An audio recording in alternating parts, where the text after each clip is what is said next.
Okay, well, our meeting is being recorded. Continue.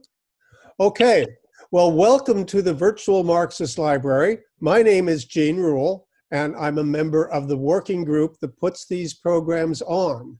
I handle the mailings, and I used to make the coffee, but you have to make your own coffee now, as I did. And let me just say a few things about the Institute. I think everybody knows the Institute, and you've been here before, so I won't give you the long spiel. But I just want to say that, you know, as a group, we have different points of view, but we're united in our respect for the work of Karl Marx and our belief that his work will remain as important for the class struggles of the future as they have been for the past. And as a group, we continue to draw inspiration from the work of Karl Marx, including his 11th thesis on Feuerbach. The philosophers have only interpreted the world in various ways. The point is to change it. And today, we're going to address the question, why did Minneapolis explode?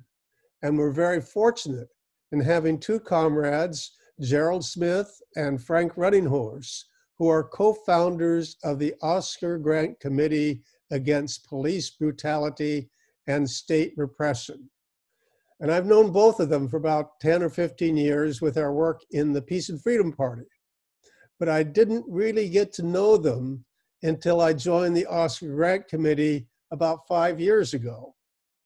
And I just say that was an experience. My first meeting can most charitably be described as chaotic, and they haven't been getting any better since. But I have to say that if the point of our work is to change the world, as Marx said, I don't know anyone who's done a better job than these two comrades. Their ongoing struggle in Richmond to get justice for P.D. Perez should inspire us all, and they're working not only in Richmond, but throughout the Bay Area. I've learned a lot from these two. I consider them my mentors, and I look forward to learning more today about what's going on in the country as we prepare to confront the gathering storm. Now, who's going to be the moderator? Is it Raj or Alan or anybody but me? I suggest Alan be the moderator, if it's okay with you. If Alan, it's okay, are you okay? Alan, it's okay with me. Alan, can you do the moderating today? Yeah. Okay, yes. Thank you, Alan. And over to you, and I guess it's all yours. We can see you, Gerald, now, with that great afro hair and a beard. Much better. Alan, unmute yourself. I think I tried to unmute you. Unmute yourself, Alan, if you're gonna say, you know, how the meeting is gonna be conducted. Yeah, there you go. And Gerald and Frank's microphones are also turned off. So please turn those on before you start. There it is. Okay. I'm on now? Yep. Yes. You turned it on.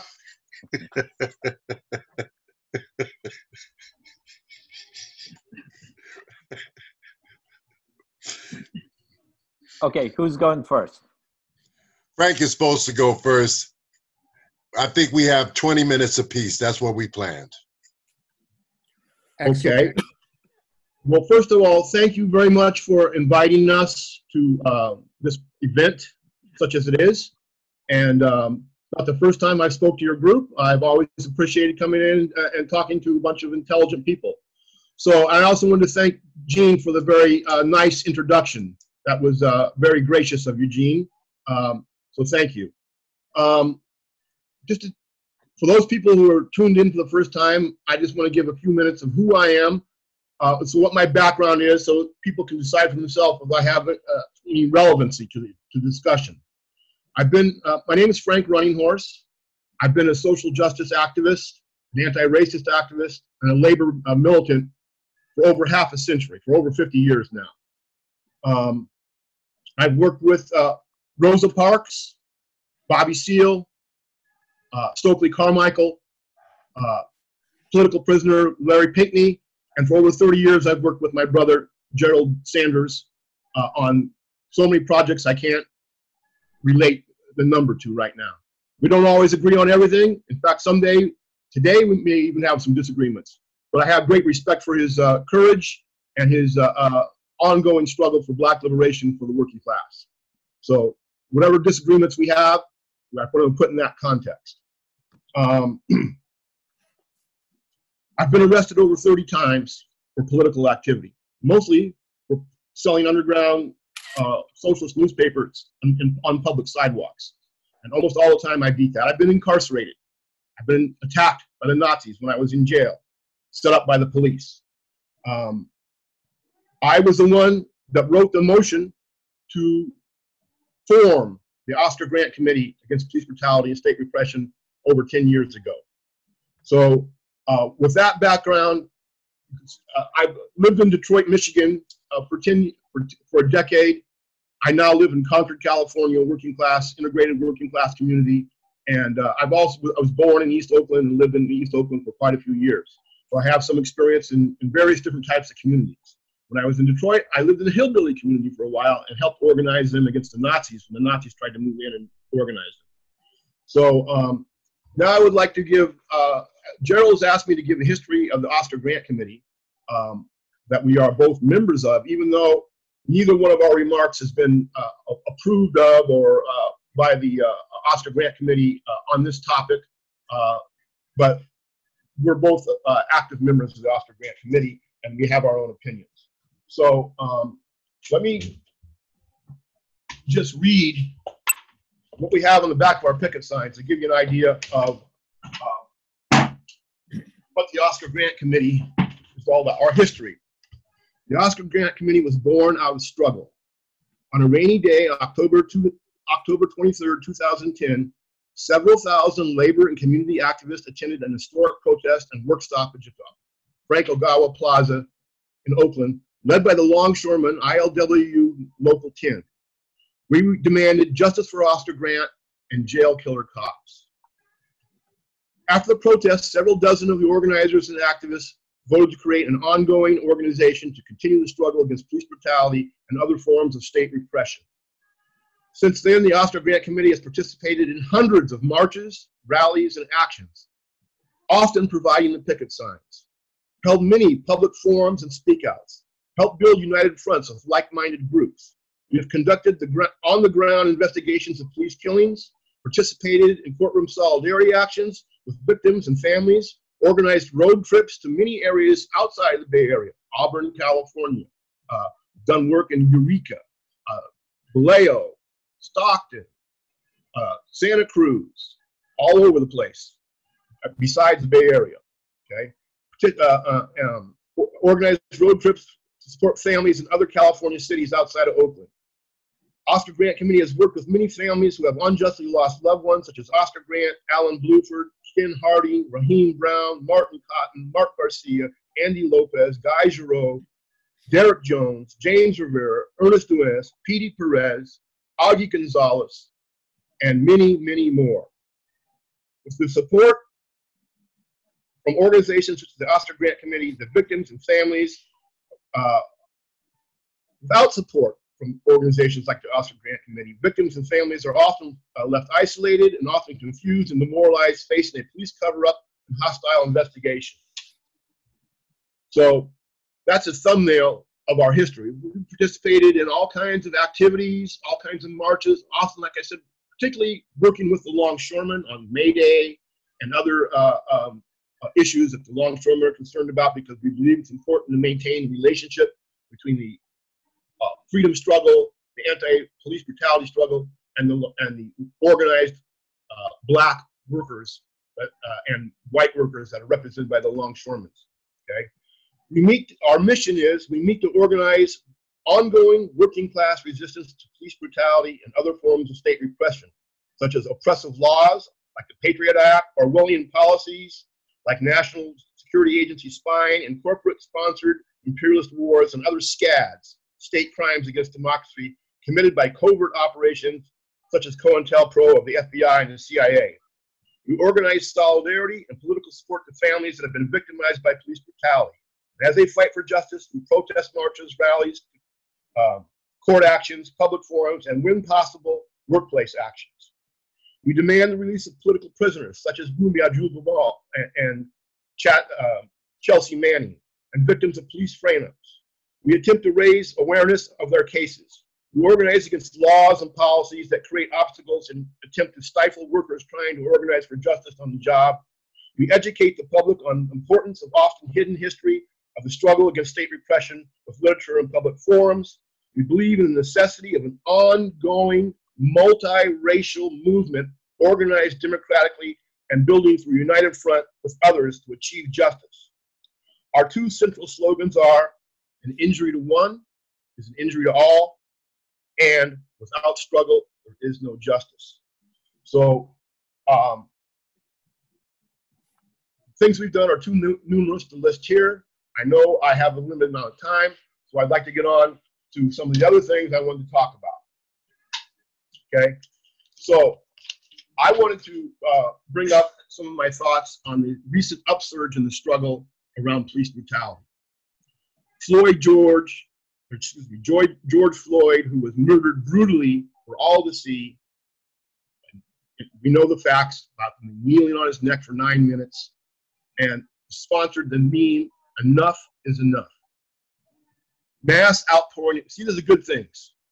There's been a mass outpouring of anger across the nation and across the world, inspiring young people to come out and get involved in this.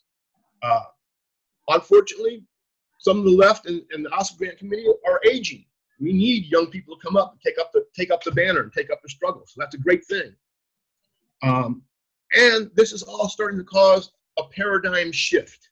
Okay, among the general population. For the first time, the general population is recognizing and seeing that police brutality is a problem, where before, majority of people didn't really care about it, didn't think it was that big of a deal. So now there's a paradigm shift in our direction. That's a great thing. The majority are becoming against police brutality. And there's also a growing recognition that this is a systemic problem. Not just an isolated incident, but a systemic problem. And so that's a good thing. And then the final thing is acceptance of the need for reform. The majority of people now recognize and believe we have a need for reform. So now is the time to press for reforms, because we can actually achieve what we've been fighting for 30 or 40 years during this period when we have the wind at our backs. I heard the Governor Cuomo of New York saying, "You guys have won. What do you want? Tell us what you want. How we're going to reorganize the police department. What are the rules of engagement?" So now is the time to press demands that are winnable, and we can build off of that to get broader systemic change. Now, I know Gerald has informed me that his take on this is that there can be no fundamental reforms of the police department. It's basically an agent of the state, which is an agent of the ruling class, which in our case is the capitalist class. So that's true. I agree with Gerald on that. But I would say there can be significant reforms made that will better the working class. The United States has the most violent police in the world, it seems to me. In England, a handful of people are killed by the police every year, more than we kill in a weekend here in the United States. And that's the truth for most of the countries in Europe. So there can be significant reforms. And I would call it significant when the police does not kill its own citizens by the thousands like they do in America. In America, just for the facts, so far, according to the U.S. News and World Report, so far this year, this is probably about a month old information because it was out of a newspaper, out of an article in the magazine. And up until the beginning of June, 429 people were killed by the police. Okay? 88 of those were black, which is about 20%, roughly 20%. But 341 were not black. Okay? And their lives matter too.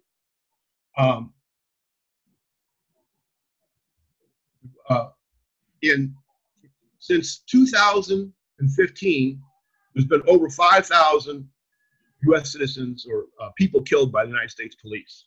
5,000. 1,000 of them were unarmed. 1 out of 5 were unarmed. That's the problem. The police are trigger happy. The rules of engagement are trigger happy. Where other countries don't use deadly force the way they do, American cops do. That's why we have so many dead people, so many unarmed people. In fact, 17%. The average percentage of people killed by the police, percent of the people killed by the police that are unarmed, are 13%. That even doesn't even include people like Augie Gonzalez, who had a tiny little paint scraper in his hand, or somebody who had a hammer in their hand, or somebody that had a small knife in their hand or something like that, that could be classified as a weapon, classified as armed. This is completely unarmed. 13%. That's like 1 in 9 people, okay, that have been killed by the police are unarmed. 17% of the blacks that have been killed are unarmed. Okay, so they're killed at a disproportionate rate of 1.3 times more than the average, being unarmed. So there were, in this 5-year period, there were 2,000 blacks killed, 350 of them were unarmed, 1,300 Hispanics killed, 200 of them were unarmed, and 3,500 whites killed, of which 450 were unarmed. Okay? And the interesting number that they gave is 100 Asians killed with almost none unarmed. So I don't know how to explain that. But those are the facts. So it's a mistake, in my opinion, to ignore the fact that other people than blacks are being killed, because if we understand that this is a systemic problem, okay? The system we live under is capitalism, okay? And that's not going to be brought down by one segment of the population. It's going to take the many, it's going to take the 99% organized, and I think Gerald's going to talk about that, in order to break the chains of systemic, of the system. So that's why we need to have strategies to unite the many to defeat the few, okay? Now we want to recognize and we want to encourage people that are especially oppressed and have extra layers of oppression to organize. Black Lives Matter, great. We're all in favor of Black Lives Matter. But there's other lives out there too that matter, and the best thing to do is create solidarity to get all the different people fighting against the same problem, okay? So that's why the Oscar Grant Committee has on our picket signs, top Black Lives Matter, and under that, all lives matter, and then whatever the victim is, whether they're black, white, or Hispanic, underneath that, so that all the different victims of police brutality can show each other solidarity. That's how you create solidarity. I stand with you, you stand with me. Your life matters, my life matters. We unite together to protect ourselves. So that's the basis of the creation of solidarity. So I was organized when I first became political in high school over 50 years ago. We made an alliance with the Black Panther Party. And I basically adopted their politics and became convinced that their politics are correct. And I'd like to read you a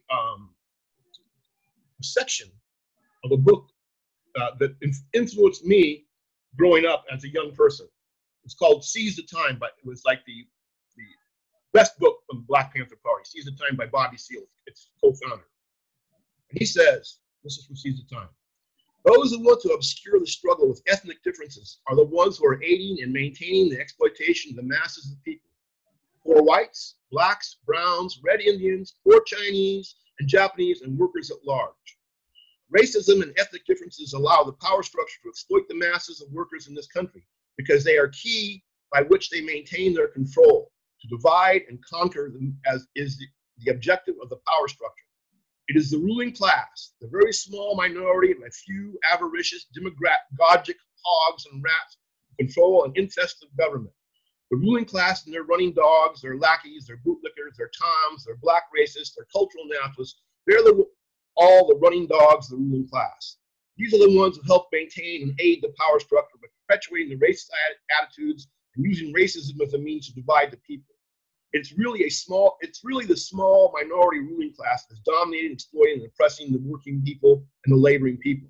All of us are laboring class people, employed or unemployed, and our unity has to be based on the practical necessities of life, liberty, and pursuit of happiness. If that means anything to anybody, it's got to be based on the practical things like the survival of the people's right to self-determination, to iron out the problems that exist. So in essence, it is not at all a race struggle. We are rapidly educating people of this. In our view, it is a class struggle between the massive proletarian working class and the small minority ruling class. Working class people of all colors must unite against this exploitive, oppressive ruling class. So let me emphasize again, we believe our fight is a class struggle and not a race struggle.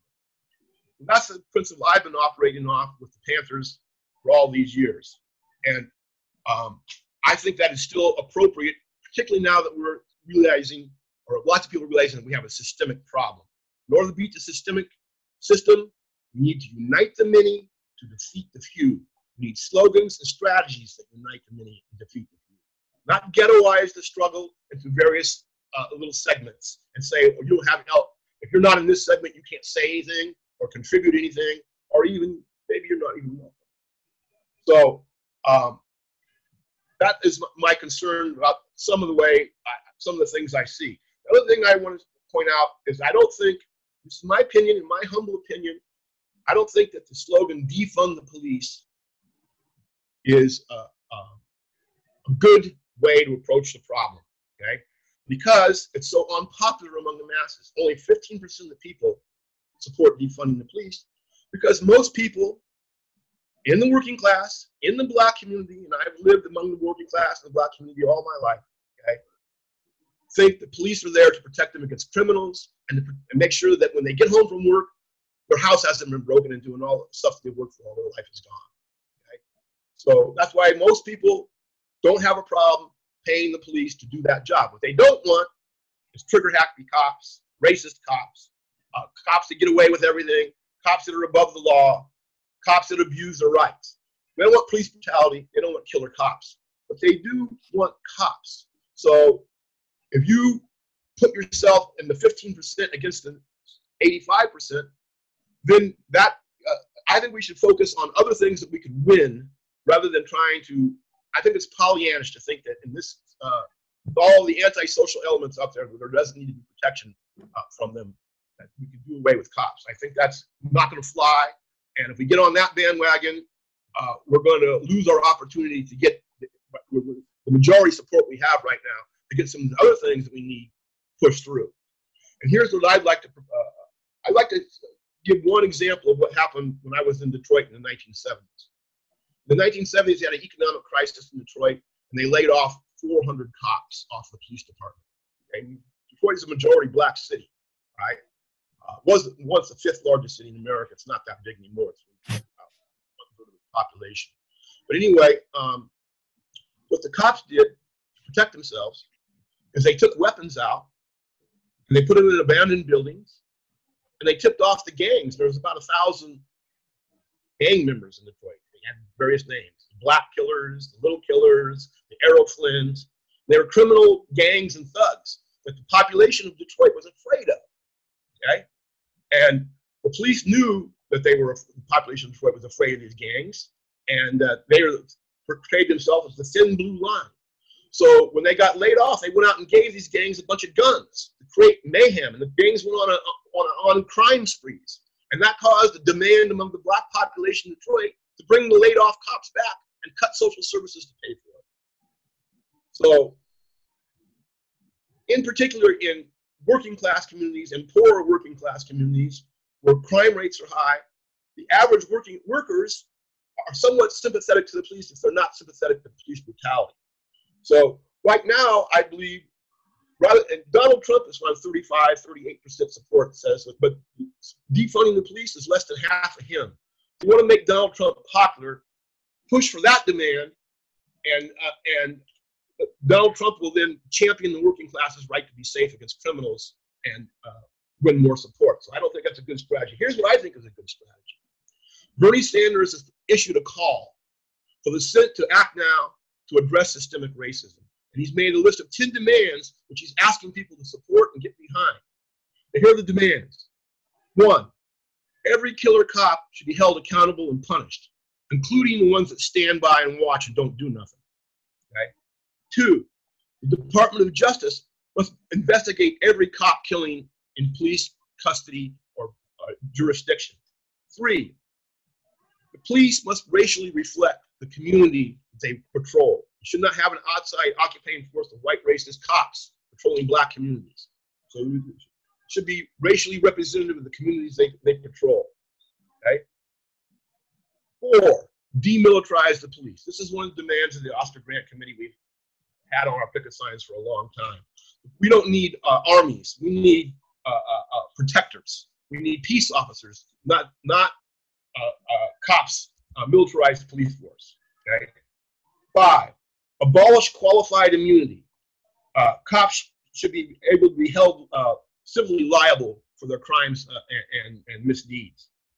6, and along with that, I would add, abolish the Police Bill of Rights, which is law in at least 16 states in this country, including California. Police departments that 6, police departments that violate civil rights should be stripped of federal funds. 7, there should be funds created for unarmed first responders that deal with drug addictions, homeless, and mental illness, instead of sending out trigger-happy cops put in those situations. 50% of the people that are killed by the police are undergoing some kind of mental illness or mental breakdown. So first people we should send out, if it's not a violent situation, are not cops with guns that want to draw their guns and kill people like Augie Gonzalez and other people who are having mental problems.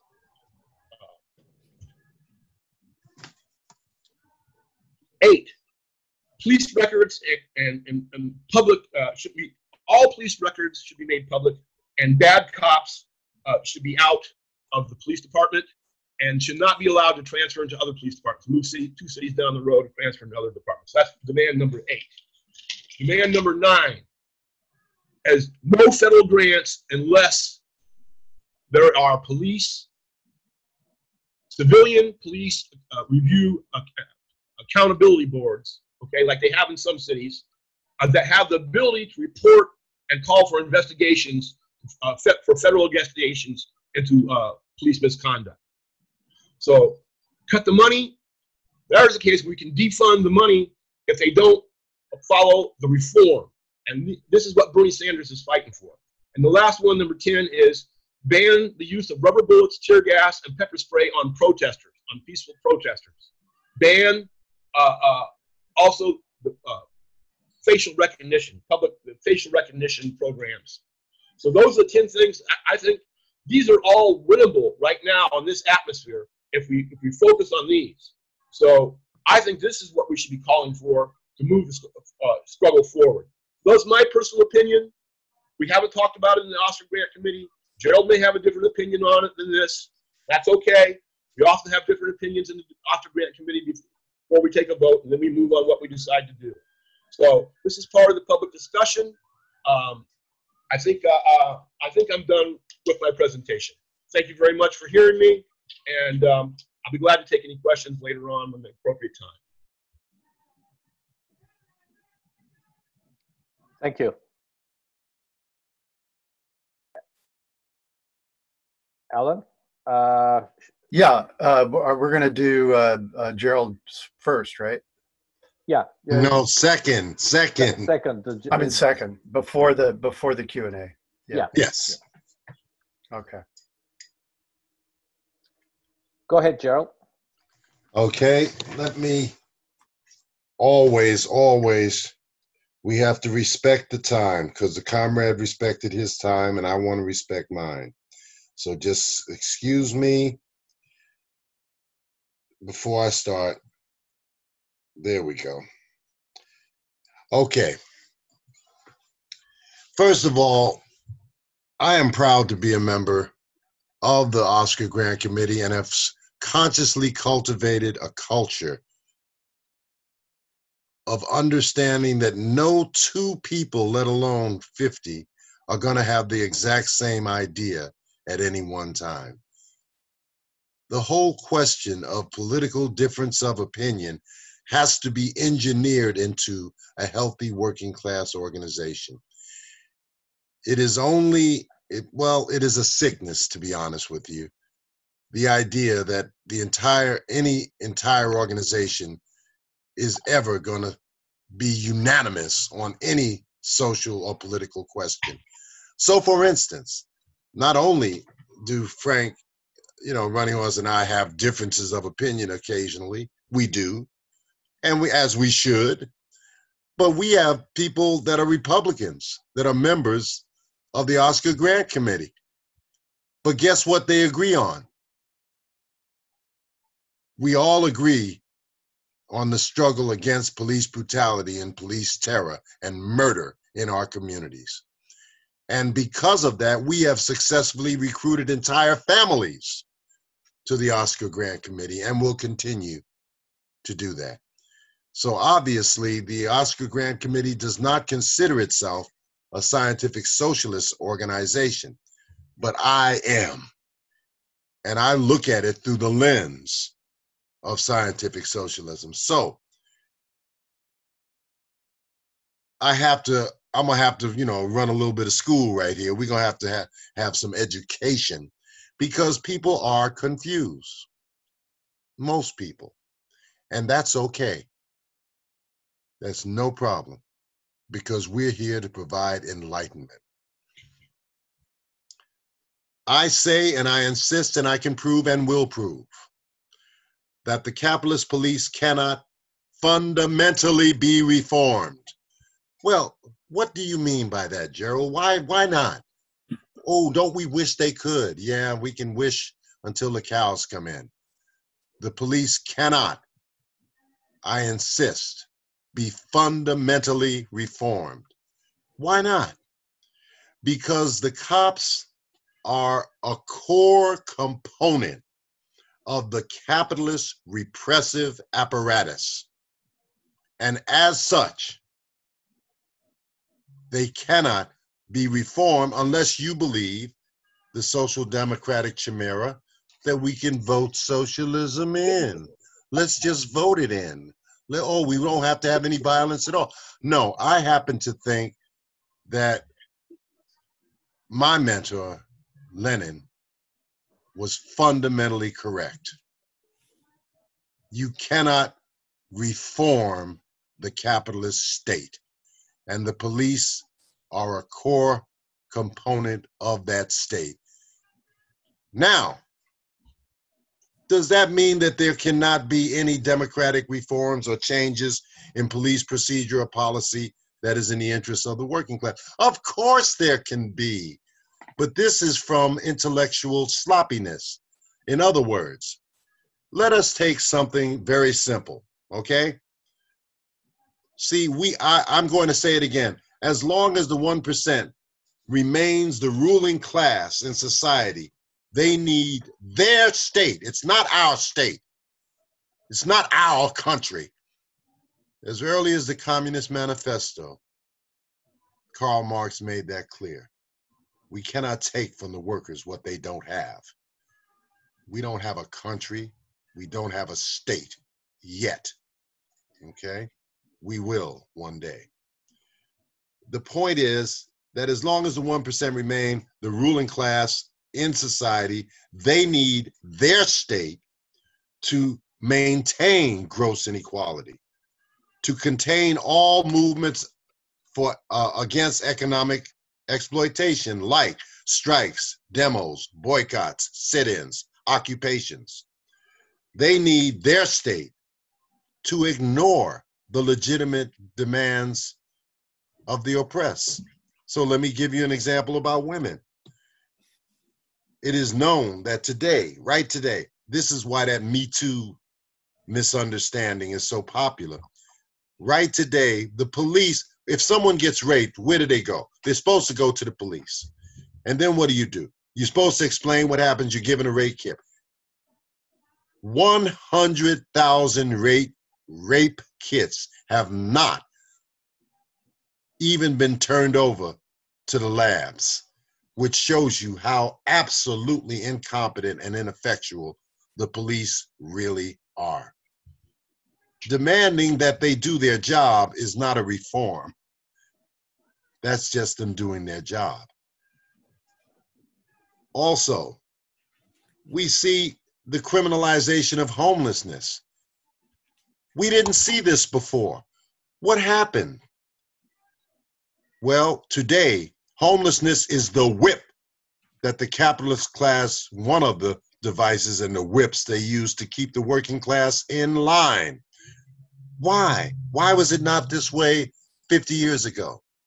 Because capitalism is in decline. This is, right now, we're living through the epoch of capitalist decline. This is not the epoch of the rise of capitalism, where you could take $5 and start a business and become a millionaire. This is the era of the billionaire, okay? And let's be clear about this. And this is yet another reason why you're not going to see very many reforms. Now, we must add to all of this the myth of police reform. Once again, what do I mean by fundamental reform? A reform in the role of the police. You cannot reform the role of the police under capitalism. What you can do and what we must do and what we will do is smash the state through a social revolution. Are we going through that right now? Now, this is where it is unfortunate. The anarchists and groups like BAM, I've been going out there with my old ass. I'm marching shoulder to shoulder. All my friends are angry at me. Oh, you're gonna die, you're gonna die. I'm gonna die, but I'm gonna die fighting. Sorry, I'm not gonna die in a silo commenting on reality. I'm gonna participate in this class struggle. Now, what we see is, so these groups, the anarchists and the BAM, they say, oh, this is a revolution.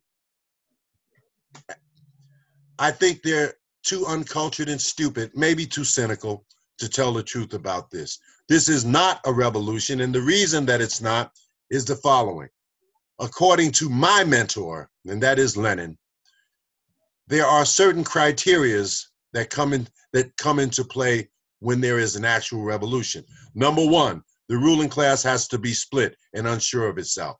That is true. Right now, we see that, okay? Two, the working class is no longer willing to live under the oppression of capitalism. Well, here again, that is true. We are witnessing this right now. But there is a third criteria, and that is the existence of a revolutionary workers' party with a leadership that is capable of taking the situation forward. We do not have that component. And therefore, this is not a revolutionary situation, and it will not lead to a social revolution. But it's something unusual. Can you please explain to me what is going on here? Well, I'm going to tell you what's going on. This COVID-19 has changed the planet. How so? One, it has shined direct light on the contradictions and depredations of capitalism. People now see, if you didn't understand the problem of not having insurance before, you know now. Everybody knows now. That's why it's such a tragedy that Bernie Sanders capitulated, you know. But the point is, because he was Mr. Healthcare, at least it could have been discussed. The point is, everybody sees this now, whether we want to or not. And we see so many contradictions in capitalism. But also, you know what else we see? We see the incompetence of the elite leaders of this country, including the 45th president, but not only the 45th president. Whenever a man who is the President of the United States, comes on national television and recommends that people drink disinfectants and bleach to cure a disease, you know you're in trouble. I'm sorry. So you know, I mean, as Gene told me, he said, if we drink 1 cup of bleach every day, you will not die from COVID-19. This is America today. And I think we better look at this and understand something's happening. These children in the street, this is not your grandmother's civil rights movement. This is something new, and we have to embrace it. We have to, but in order to embrace it, we have to understand it. Okay, so I hope I made clear. So let me make example, you know, where I think my dear friend Runninghorse is, well, wrong. If we get rid of the militarization of the police, that is not a reform of the police. What? We have had police in this country without militarization, without tanks. This is absurd. Of course, we don't want them to have tanks, tear gas, and them crazy uniforms they wear. But that's not a reform. That doesn't change the fundamental nature of the police. And in fact, there is no changing of that fundamental nature. That is why they have to be smashed. That is why they have to be razed to the ground. And yes, it is true. People have illusions in the police. And those illusions have to be fought, because the police are not here to protect us. I know people want that protection. That's the illusion. But that's not the real role of the police, unfortunately. Now, so let's talk about, son, mute yourself. Runninghorse, mute yourself. You're coming through. You're coming through on, thank you. Okay, so we're talking about reforms and the myth of this reform. So let me give you an example of reform. One of the reforms that we had was the reform of so-called non-lethal weapons. And I remember I was in Cop Watch more than, 20 years. Berkeley Cop Watch, I'm one of the founders of that too. And we actually had a campaign against pepper spray.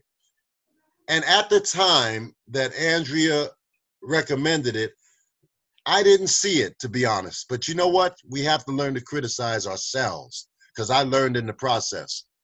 And I saw that actually pepper spray can kill people, and does kill roughly 60 people every year. But it's also, what is this pepper spray then? Is it a non-lethal weapon that saves lives, or is it a piece of equipment in the hands of the police that are used to torture citizens?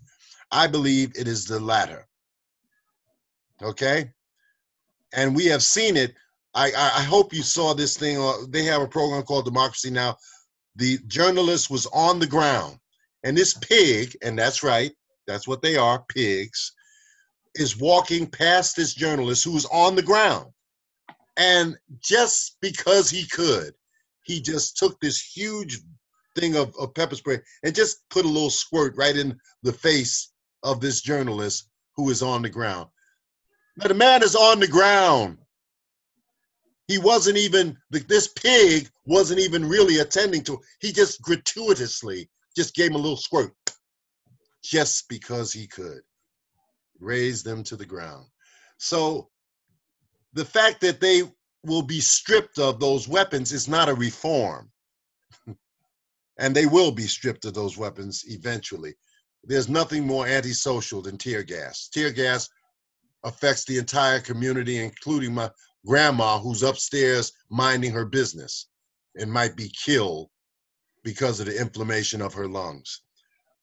This whole fantasy about training, oh, that's all. We need to tell them to be nice and to smile at the person before they kill him. No, it's nonsense. It's not about training. It's about class power. That's what we need is power, not better training. And how about more black cops? Oh, black cops. You know what? The black community is so, is it a good thing that there are more black cops? Yes. Why? Well, because my mentor taught me the reason that it is a good reason to have more black cops is because it takes the question of the race of officers off of the agenda. In other words, we now see what the real role of the police is. It don't matter whether it's a black pig or a white pig. They are pigs that support and control our society in the interests of the capitalists. And that's what we want the workers to see. We want an increase of class consciousness.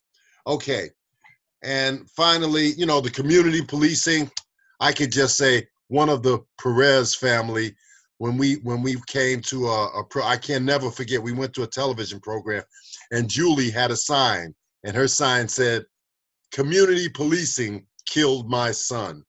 I'm gonna let that go right there because that answers the whole thing.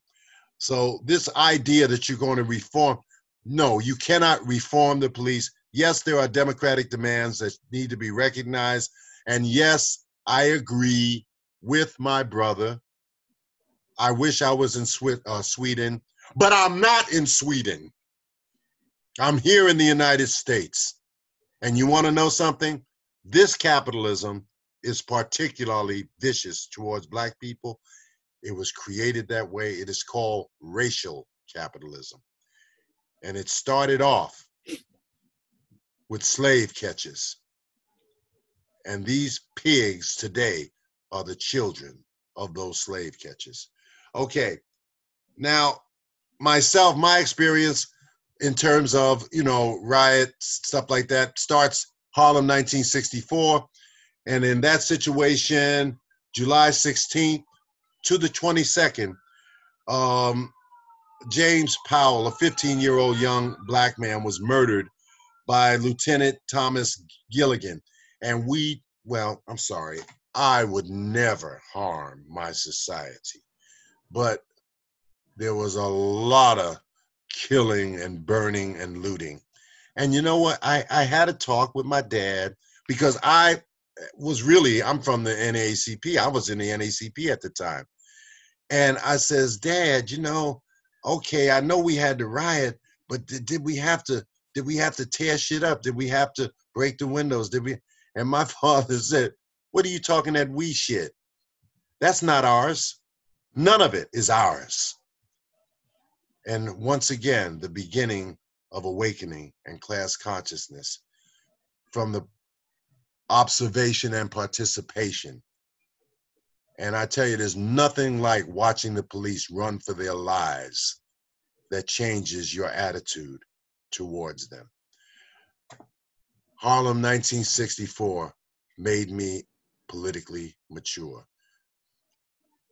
Now, we want to talk about Brother Lloyd, but you want to know how and why did Minneapolis explode so violently? Well, I want you to know that it was not just one thing, okay?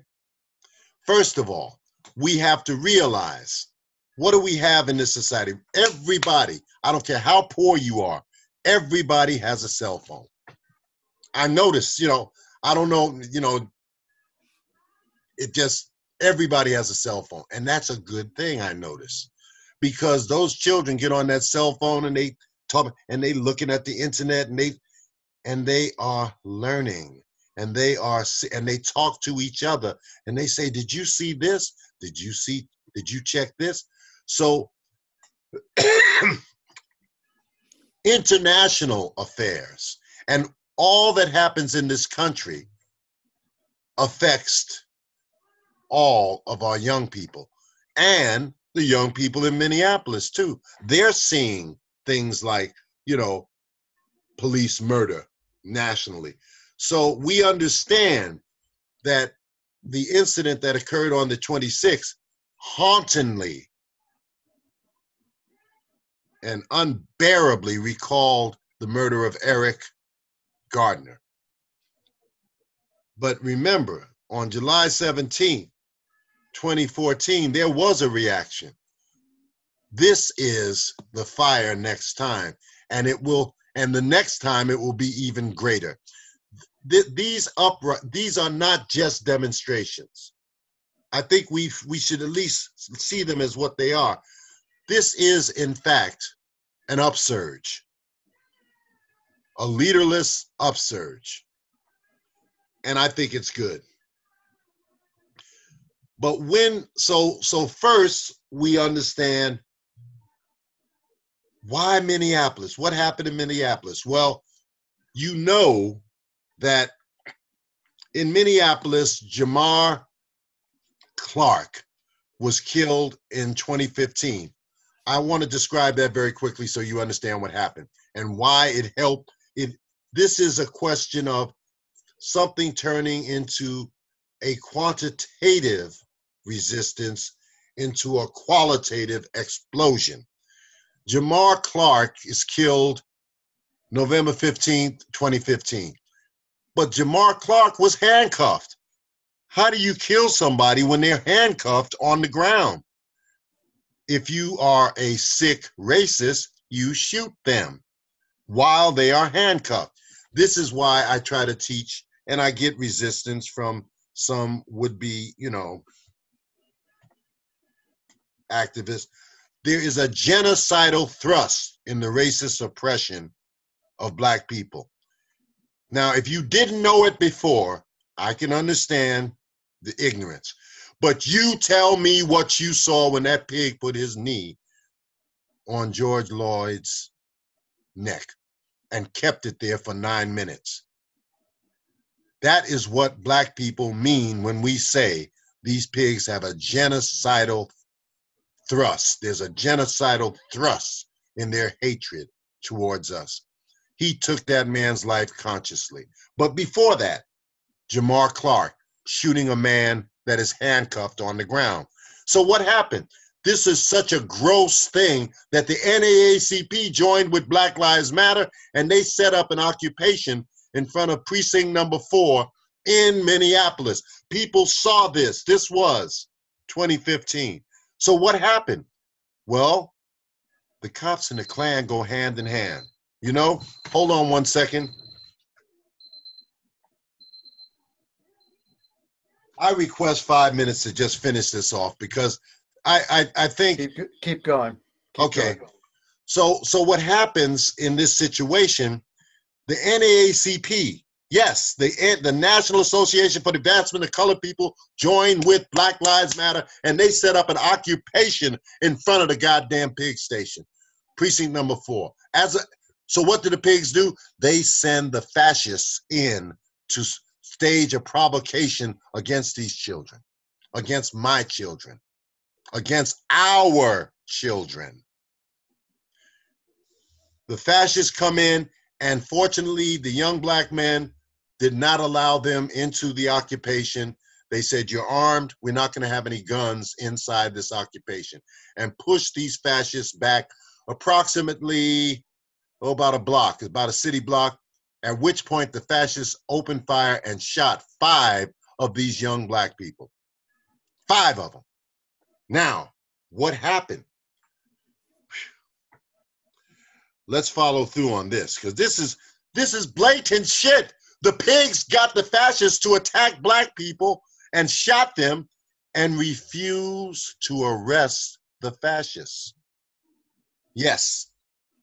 You telling me it's revolution time, baby. When they start having the fascists come to a peaceful occupation and shoot people, you want to know why it exploded? I'm trying to tell you. So to make I want to give you all the details.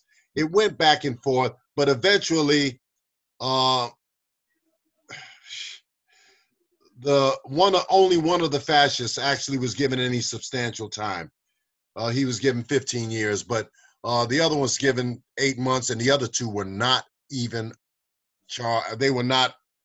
They served no time. They did house arrests. People see this stuff. You think hey, people are not stupid. You have to respect the ability and the and the intelligence of the working class. So we see that happen. Now, we also see Philando Castile. If you recall, the gentleman that was riding in the car with his 4-year-old daughter and his girlfriend. He tells the pig, listen, I have a weapon. I am a security person. I have a weapon.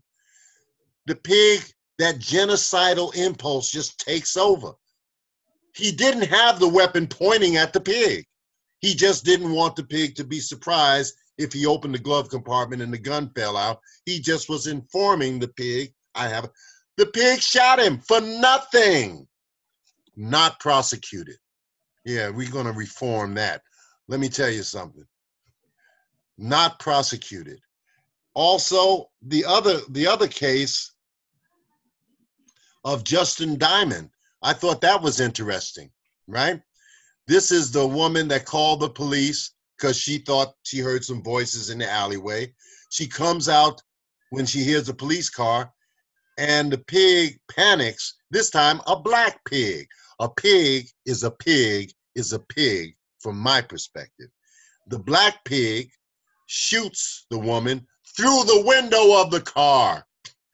He's such a panic and a punk. He shoots her through the window of the car, past the other cop. Now, he actually was sent to prison. Check that. That's interesting. But all of this is Minneapolis. This is the cauldron in which we're about to explode. Okay, so then we have here, and by the way, Philando, you know, I can go on. There actually was 32 murders in that city in the last 5 years. That's a lot of murders. This is building up in people. Then, of course, we have George Floyd, 46-year-old black man, killed. I think everybody saw it. So I want to assume that everybody saw it. Over a $20 counterfeit bill. My goodness, I sure am glad I never got caught with a counterfeit bill. Yeah.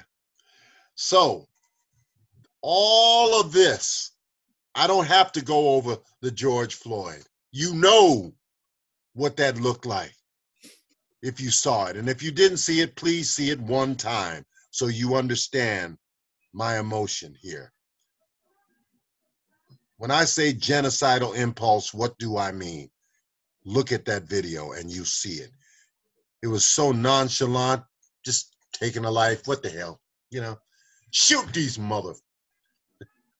I think we're going to have self-defense. And that's why I joined the Black Panther Party. And that's why we cleaned that crap up for a while. Because when we had weapons, observing them, they didn't do that to people. Think about it. Okay, so I just want you to know that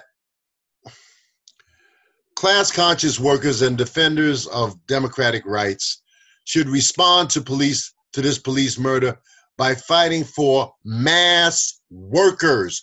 We got to turn to our workers and tell our workers, you are somebody. You have power. And we have seen the Amazon workers take action. We have seen the healthcare workers take action under these conditions. And that's a good sign. That's a sign that they understand who they are to some degree. The oppressed, so here's what's going to happen. And one of the more beautiful things that we see is that this is not an all-black uprising. Hardly.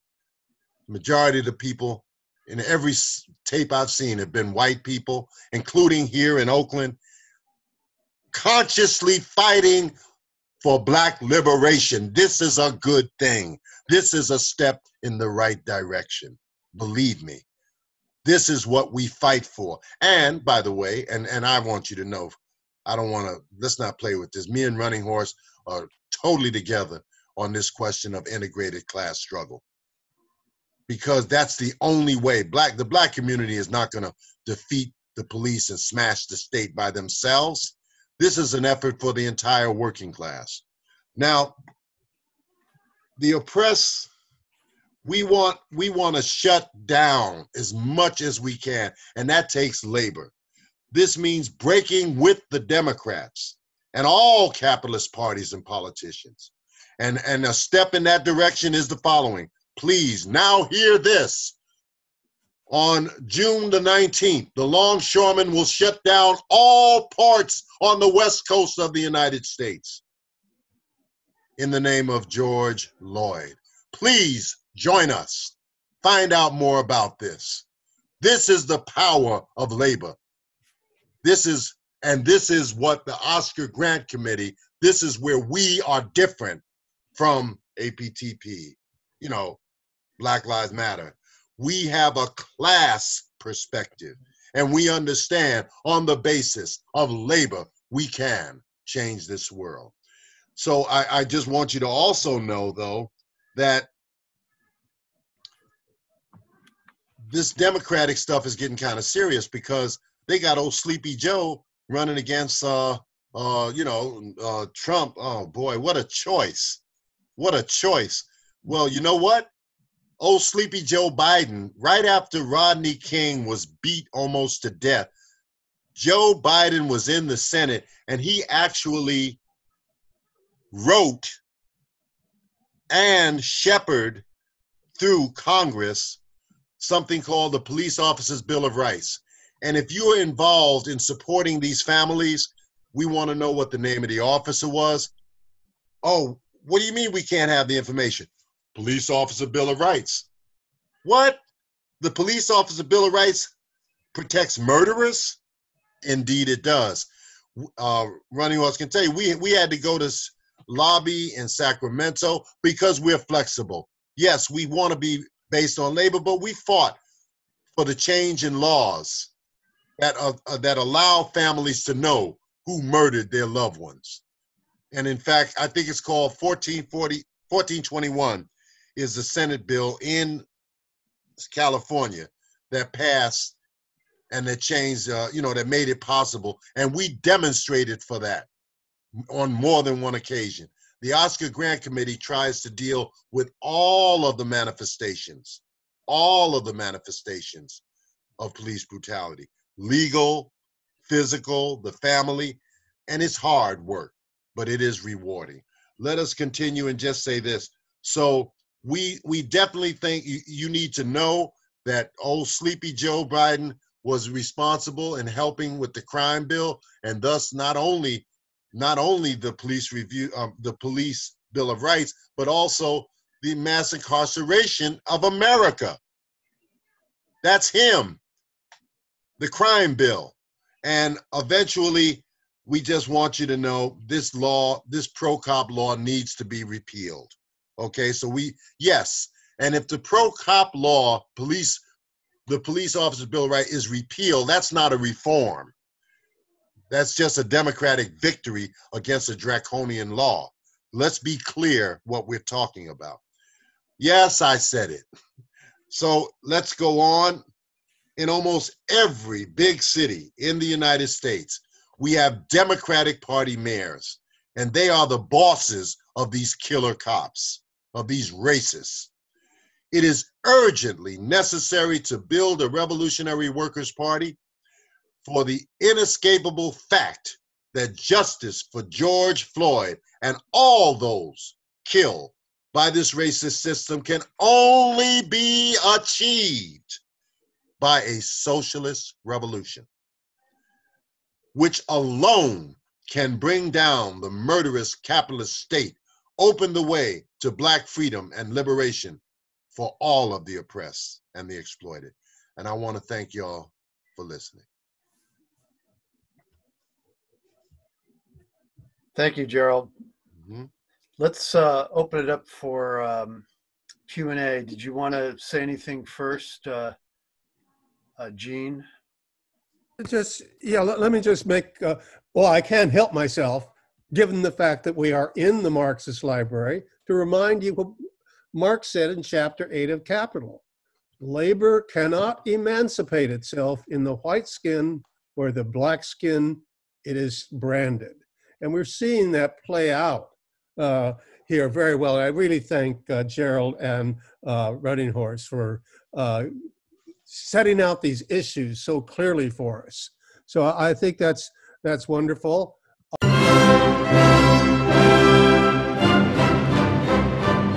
Fund Appeal. Support Sunday morning at the Marxist Library. The Institute for the Critical Study of Society at the Neville Proctor Marxist Library receives no corporate funding, nor do we have any paid staff. We rely on the support of working class folks that share our commitment to the socialist legacy of Karl Marx. We continue to need funds to meet necessary expenses. Since we can no longer pass the hat at our in-person forums, please send contributions to our treasurer either online via PayPal or by check. PayPal. ICSS Sunday at yahoo.com. Richard Fallenbaum. Checks. Pay to Richard Fallenbaum. Send to Richard Fallenbaum. 1225 Nielsen Street, Berkeley, California 94706. 2435. To donate directly to the Marxist Library, send a check to Neville Proctor Marxist Library, 6501 Telegraph Avenue, Oakland, California 94609. Or donate directly online at https://www.paypal.me/npml. Info, npml@marxistlibra.org. Or at marxistlibra.org. For info, contact Jean at 510-332-3865 or email to cuyleruyle@mac.com. For our full schedule, go to ICSSmarx.org. And I also just want to remind you that we do need funds. And let me see if I can find the chat here. So there is a way. I don't know if our treasurer, Richard, wants to say anything at this point in terms of our need to support our Sunday morning event. I'll be right back. I just have to pee. Okay. Okay, well, I put the support Sunday morning at the Marxist Library blurb into our chat that tells you how you can give whatever sum you feel appropriate, either through PayPal or a check. So that information is there. And with that, back to you, Alan. Okay, so let's open it up for Q&A. And Mehmet, I was wondering if you could do the timing, and I'll pay attention to calling on people and moderating. I will do that, Alan, no worries. So we'll do about 2 minutes. And what I'd like everybody to do, those who want to participate, if you could raise your hand in the participants window. What you need to do, if you don't know about that, is click on the icon that says participants at the bottom or the top, and then raise your hand, and then I'll call on you. I'll try and do it in order and keep track. And those of you who are on phone connections, I believe it's *9, and I will try to handle it as fairly and evenly as I can, but please be patient. I'm trying to sort of keep track of 25 people in the room, 27 people in the room, and I'll get to. So why don't we start? Well, let's maybe wait for a second till Gerald gets back. Raj, did you have anything you wanted to say? Oh, you asking me? No, it's fine. I'm back, y'all. Oh, I'm back. okay, Gerald. Okay, Gerald is back. Okay, so why don't we start with Richard, and then we'll have Steve right after Richard. Okay, so Richard, why don't you start 2 minutes for comments, and then we'll give Gerald and Frank a chance to respond. Thank you. Before this thing started, we were having a little discussion, and people were talking about the violence against the individual people out there. And what crossed my mind was how probably still have a scar from getting clubbed back in against the Vietnam War. I think I got a scar here. And so what crossed my mind is that is that we've had like 50 to 60 years of the U.S. really exporting violence in the form of any number of so-called police actions, surreptitious overthrows of Nicaragua, Venezuela, the so-called peacekeeping in Syria, which isn't really a peacekeeping. And basically what I see is going on here is that a lot of the violence that we have been exporting for 2, 3 score years, longer than that actually, is starting to come back home to roost. And yet what we don't see is certainly on the mainstream media, the mainstream media is so focused on supporting the police, and they don't examine the underlying a lot of the we send these boys off. Well, myself, I was in the Navy, and train them to kill people. And then we bring them home with a skill set that says it's okay to beat up on people. I mean, that's what else are they going to do? I mean, you're trained to shoot off a cannon. I mean, and so it seems to me we need to get beyond. Maybe we need to go back and I've been rereading Beyond Martin Luther King's Beyond Vietnam speech, and what she talks about our government exporting. Okay, I've said my piece. I'll let it go. Thank you. Any comments in response, Frank, Gerald?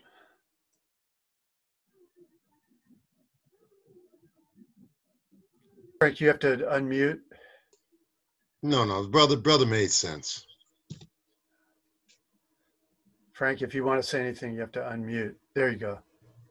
You didn't have to turn your camera off. I just wanted to actually respond to something that Gerald had said. When he said that demilitarization of the police is not a reform.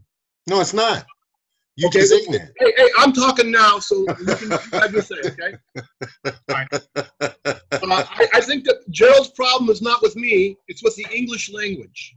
And it's important for revolutionaries to talk in the same language as the people they're addressing. So I went to the dictionary and looked up the word reform.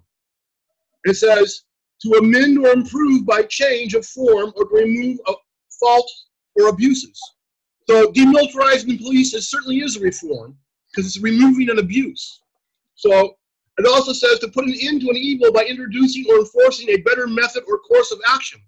So all your life, in fact, you admitted to fighting for reforms just a minute ago, Gerald, when you said you went and fought for 1421. That's a reform. Revolutionaries fight for reforms that better the working class.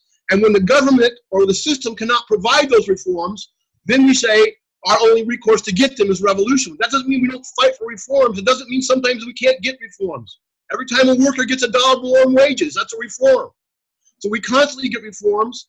The police are not as bad as they used to be. And we can get reforms within the capitalist system, but capitalist crisis will come nevertheless, and cops will still be used as an arm of the state. You're right about that. So the fundamentals will change, but we can certainly get reforms. And that's what the Oscar Grant Committee fights for all the time, for reforms. So your problem is not with me, it's with the English language. Come out wherever you are. Press your camera thing. Press your camera. Actually, what I'd like to do, Gerald, if you want to respond briefly, we do have other people have questions. Yeah, I do.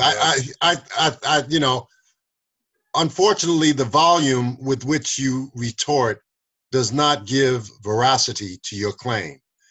I'll say it again. I explained in the beginning of my presentation that the police cannot, and I'll say it again, be fundamentally reformed. You said And that is, demilitarization is not reform. excuse me, sir, accept defeat. Listen to me, learn. The police, the role that the police play in this society cannot be changed as long as capitalism continues to exist. Period. End of sentence. I am with you and I support the struggle against the militarization. Should police have tanks? Duh. No. Is that a reform when they stop the police from having tanks? No, it is not. In fact, that is just a return to normal, basically. I do not support normal capitalism. Finish. End of sentence. Okay, let's continue this. Frank, let's hold this off for, because we have a couple of questions from participants. Steve, Sure, you're I'm next, sorry, and then man. Ann. No, that's good. We got a little bit back and forth. That's okay. Steve, can you go ahead? 2 minutes. Steve? You have to unmute yourself. There you go. Unmute. Yeah, there you go. Unmute. Thank you. Okay, so I want to thank Gerald for his really good presentation today. I want to ask a couple. I want to ask and make a call. My first thing is to make a call that we find ophthalmologists and surgeons in our communities that will provide assistance to people who have been injured by the cops, to being shot in the eye, etc., and raise money for these professionals to help reimburse them for their costs. If Chelsea Manning can make $200,000 in 2 days around the world when she was let out of jail, we need to write the same kind of money and get the connection with doctors to help the women and men who've been shot in their eyes by cops. And I found a guy in LA who's doing it right now. I don't have the link, but some are stepping up, and I appreciate that. The other thing I wanted to talk about is I've noticed what hasn't gotten a lot of coverage, and I would like to get Frank's and Gerald's opinion, is the impact on civil society. As you know, I teach, and the organizations that I belong to have, and the universities I've attended, have now started denouncing violence and denouncing police terror, and it's like, wow, I haven't seen this before. That even civil society is at least giving lip service, and more than lip service possibly, to the struggle for against police violence. So I wanted to get both of your comments on both the need for solidarity from the doctors and to help them reach our people who have been injured, our soldiers and people in the street who have been injured, and the impact of this social society finding interest in also denouncing. And some of it's fake, like Amazon putting a red, black, and green flag on its damn website. That's a bunch of bullshit. That's bullshit. Have you ever seen bullshit in your life? That's it. Anyway, I'm done. Thank you. First, Gerald. Okay. I wanted to say, one, Steve, it's just great hearing your voice. I'm hoping you stick around after the forum so we can communicate a bit. Look, Steve is absolutely correct. I don't know if you all are paying attention to it, but these less than lethal weapons, when I was in Cop Watch, we had to read the instructions so that we could critique the use of the weapons, right? Though all of those weapons are supposed to be shot at the ground because they're supposed to be used to disperse a crowd. They're not supposed to be used to kill people. But if you hit somebody in the head with a plastic bullet, you can kill them. And they tell you that in the instructions. Nevertheless, pigs, with their genocidal impulse, consciously and deliberately misuse these weapons to kill and maim. So, for instance, in Chile, the children of Pinochet consciously used these little plastic pellets and practice shooting people in the eye. They have 300 people in Chile have lost their sight behind these pigs misusing what's supposed to be non-lethal weaponry. And now it's here. So yes, Steve, We clearly need to do that. That shows that we need to step up. But I want to tell you, we have done it in the past. I was a member of the Black Panther Party. No, not a major member. No, my name didn't go up in the lights. But we had direct aid from doctors. In fact, we had a clinic on wheels in the Bay Area. So we directly served the people with their health needs. And in the terms of this military stuff, yes, we had doctors lined up so that when there was problems, we could get help for people. This is absolutely necessary, and you are absolutely correct.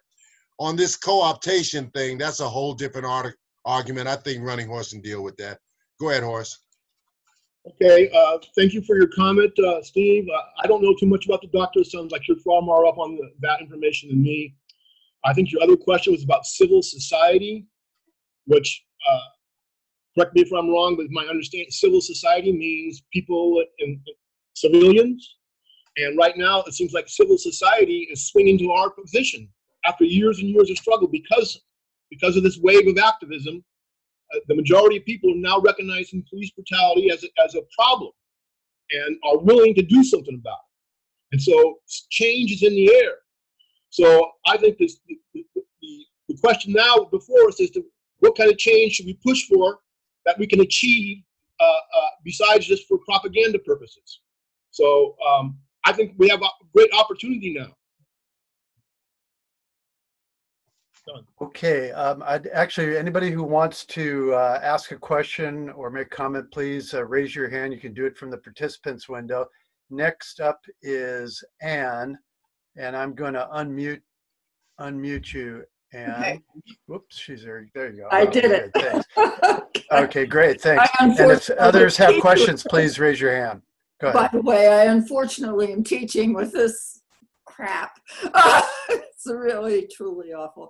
Anyway, hi. I had one question and one comment.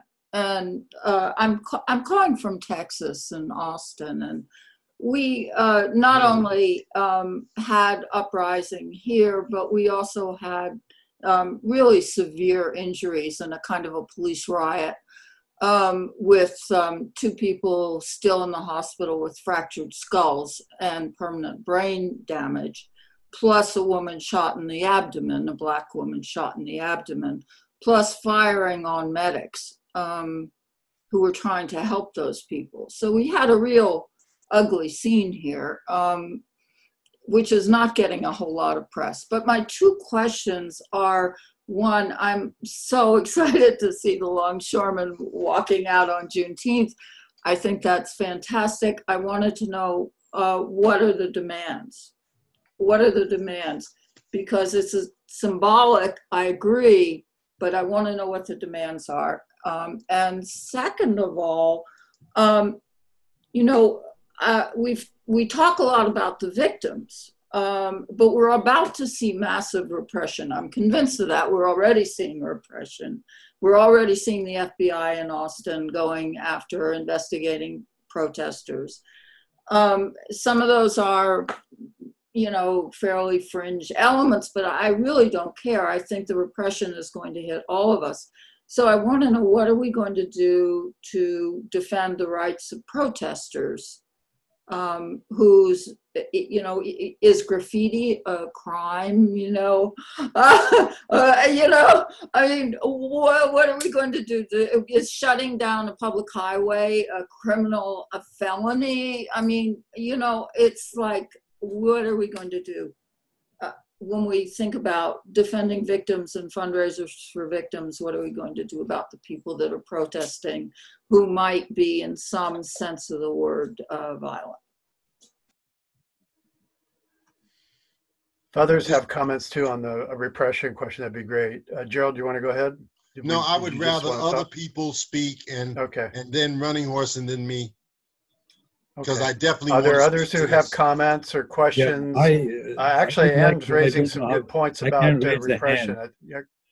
Alan, whenever you get a chance, I would like to say something.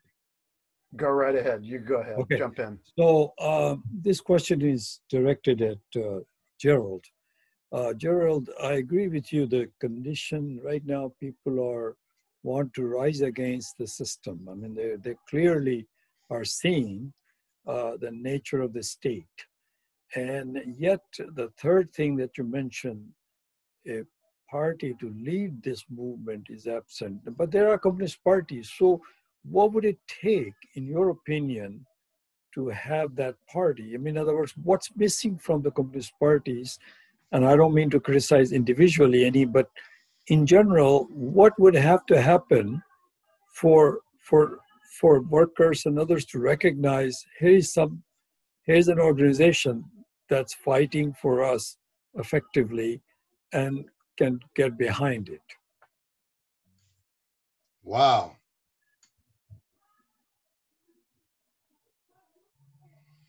I would like, can we have one more question, and then we have some answering up to do. Okay. All right. Other questions? And also, I don't want, Ann, I'm not going to let your question or your comment be dropped because I think it's really important. I got it, Ann. Others, I got you. Yeah. Can anybody else want to chime in right now and just raise anything before we go back to speakers? Okay. I'm not showing anybody. Why don't you go ahead? Runninghorse, you have the privilege to go ahead if you want to, but I've got something to say, so okay. I'd like to give you. I'm going to try to answer Ann's question. I haven't given it much thought before she asked it. Actually, I've been personally myself staying out of crowds, haven't been participating in any of the mass rallies. So because of my age, and it hasn't been frontal on my mind, and I've also not been an advocate of seizing freeways. Okay, I think that turns the working class people off. So I believe in strategies to help the working class people survive, not to piss them off unnecessarily. So I don't think that's a good strategy. To me, if you go out on the freeway and sit down, that's an act of civil disobedience. Just like other acts of civil disobedience, you're breaking the law, and you probably expect to have to suffer some penalty for it. Now, what we should do is make sure that they're not excessive. It should be appropriate to, whatever penalties there should be appropriate to the small nature of the infraction, and not be used as an excuse to lock them up and throw away the key. Now, in terms of the question about what we need for a revolutionary party, well, I think a revolutionary party is going to have to come up with a whole list of reforms that they want and fight for them. And then when they can't get them, then they have a reason to go beyond the system. But what we need is masses of working class people to be in the Revolutionary Party for it to be effective. And that means we have to address their needs, and we have to raise their issues, and we have to fight for the working class and in its entirety. And we have to bring about unity and victories that empower, that embolden the working class. So that's what I think we need, and this is mainly Gerald's topic, so I think he should probably give a fuller answer. No, you're all right, brother. Listen, by the way, I apologize for Runninghorse and myself's cantankerousness. You may think, oh, these guys hate each other, and we have been working together 30 years, y'all. So maybe we're kind of like the odd couple or something, but we have deep, deep love and respect for each other. That doesn't mean we agree on everything. Now, Ann, I think this is very important that I answer you directly. How do we defend the rights of our protesters? Well, there are rights and there are rights. Number one, I absolutely agree with you that we have to defend the rights of the protester, including the right to protest. So, for instance, my old cripple ass has been out on all these. I just decided I'm going for it. This may be my last chance. Life may never give me this opportunity again. So I go out to everything. I participated in car caravans with the longshoremen when they killed brother Stephen Taylor at Walmart. We had a 500-car caravan to Walmart. I stayed in my car in that situation. But you know what? Eventually, the Longshore Caravan, I was car 100. But then the Friday after George Floyd was killed, the crazy anarchists called for what they called a revenge march. I went.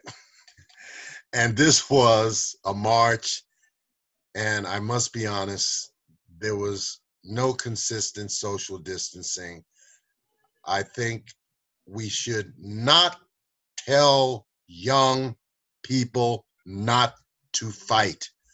We should urge them to try the social distancing, or at least if you're going to be next to somebody, let that be somebody you live with, because we do want you to fight for another day. So I was all involved, and I was shoulder to shoulder with my mask, my goggles, and my gloves. But I was there with everyone else. 7,800 people showed up. I had to depart from the demonstration at 12th Street when the incident occurred. They shot some looters shot 2 security guards, killing, one of them died. And the police started gassing the entire demonstration. And if I have certain medical problems, that if I am gassed, my lungs could inflame, and that could be the end for me. So I decided, I had people with me that cared about me. Rick Perez was one of them, and we left at that point. I could not withstand the gas. Now, we then organized, by the way, that Sunday, there was a 5,000 car caravan for George Floyd. I have never seen such a thing. The people feel like busting loose. We're fighting back. Nobody yet feels like we just don't want, we want to give up. That's not present yet. And I think that's so important. And I am so hopeful because of it. That Monday, there was a demonstration. I am also a member of the DSA, okay? I got to go where the young people are. And so is Runninghorse. I am not a social democrat. Harrington is not my mentor. My mentor's name is Ilyich. But that's where the young people are. And I find that it is useful to work with them because they came out in force to help organize the high school students that Monday. And you know what happened? I thought that the little fuckers wasn't going to show up because it was, I guess it was like 3:30 and none of them were there. So I said, oh boy. So I went to the clinic, came right back, did an errand, and here they come, 15,000 strong.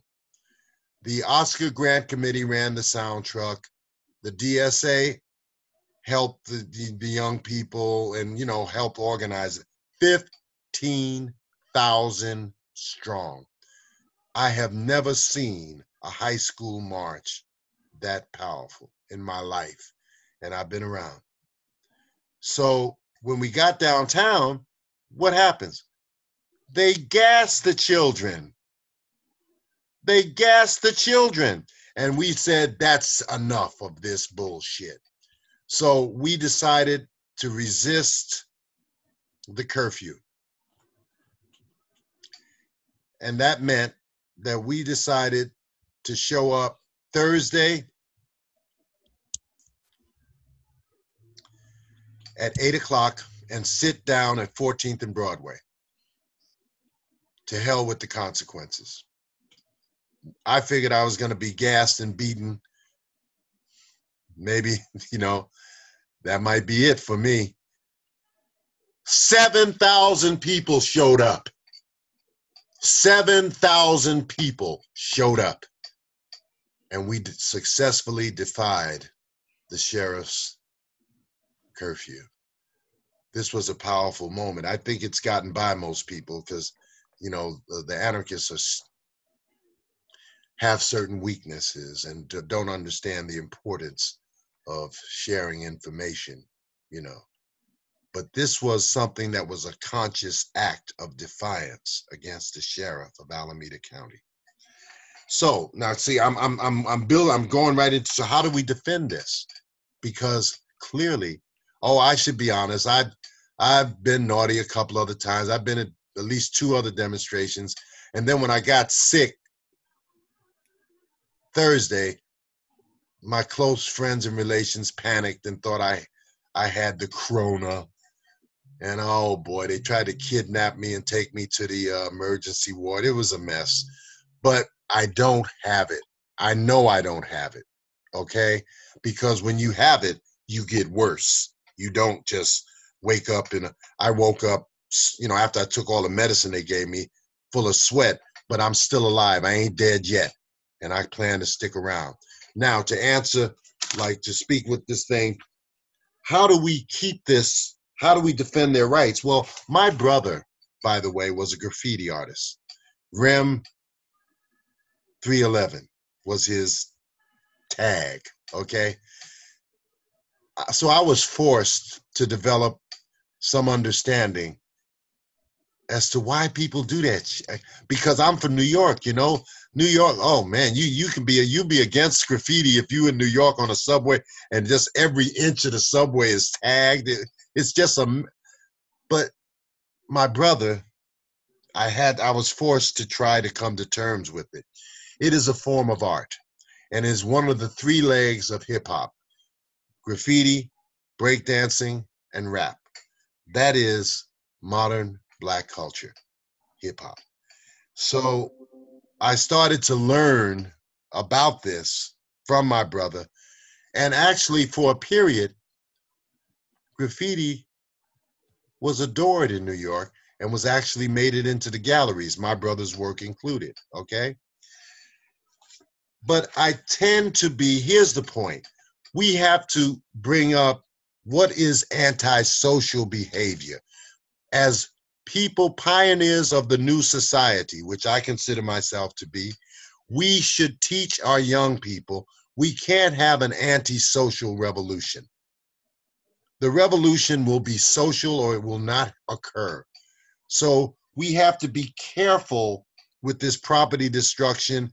Mostly what happens, and in my opinion, is that the police riot and attack the young people, and in response to their mistreatment, the young people push back and they get to breaking the windows and then you have a mixture of the opportunist criminals. Somebody stole 50 Mercedes-Benz from both the Oakland and San Leandro. And do you think this was just a bunch of dumb anarchists? No, no. This was criminals, opportunists that took advantage of a situation because they know how incompetent the police are. As an electrician, I can tell you they have every camera in the city goes into a specific location. This was my job.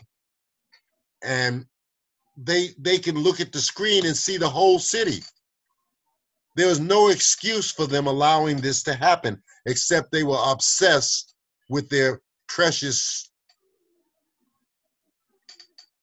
station being burned to the ground, as Precinct 3 was in Minneapolis. And I want to say to y'all, I don't think I'm insane, but I felt joy when I saw that. That's what I felt. And I think many of the citizens in Minneapolis felt the same. So, and what we have to do is build a working class movement, because there is only one class in society that will consistently support democratic rights. It is not the middle class, because they don't know whether this shit'll go blind, you know? It is only the proletariat that has the consistent interest to defend people's rights, starting with the proletarian rights. And what are they? The proletarian rights are the right to strike, the right to organize, the right to sit in, to occupy, to resist capital. These are the proletarian rights. Now, free speech, how about what are the bourgeois rights, right? The capitalist rights are the property rights. We do not recognize property rights. Let's get real. We do not. Proudhon, the first anarchist, was right when he proclaimed property is theft. That's right. I know, I see you shaking your head. I am not a defender of private property. Can I have your call? Actually, let me, we have a couple of questioners. Let me get those. Mehmet, okay, but let me just say, let me just finish the sentence and say this. Yeah, go ahead. And you know what? So what I'm trying to say is that if you want to defend the rights of protesters, you have to build up the working class movement. I will speak to Raj's question later. I hope that answered a little bit of what you, okay, thank you. And then Frank, I will get back to you, but let's get to Mehmet first. We have two people who have questions for the speakers.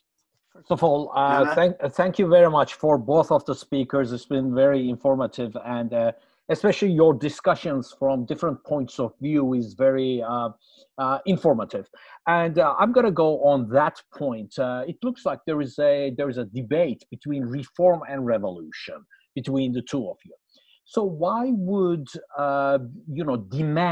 piling demands on the system when there is no immediate revolution is in the horizon yet be something that would be backwards, like defunding or abolishing the police?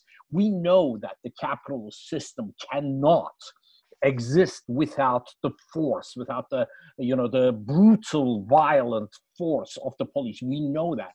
But piling these demands while working for the revolution, while organizing for a revolution, would that be a backward step? If you guys could please comment on this. Well, first, Gerald.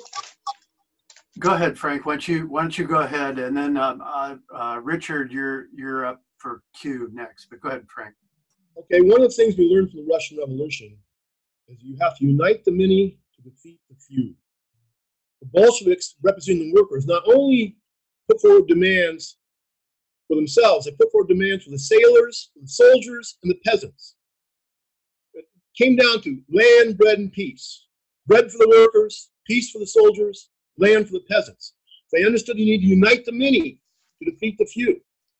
So that's why if you have an ultra-leftist slogan that is not connecting with the working class, like abolishing the police, because workers don't want to come home and have it.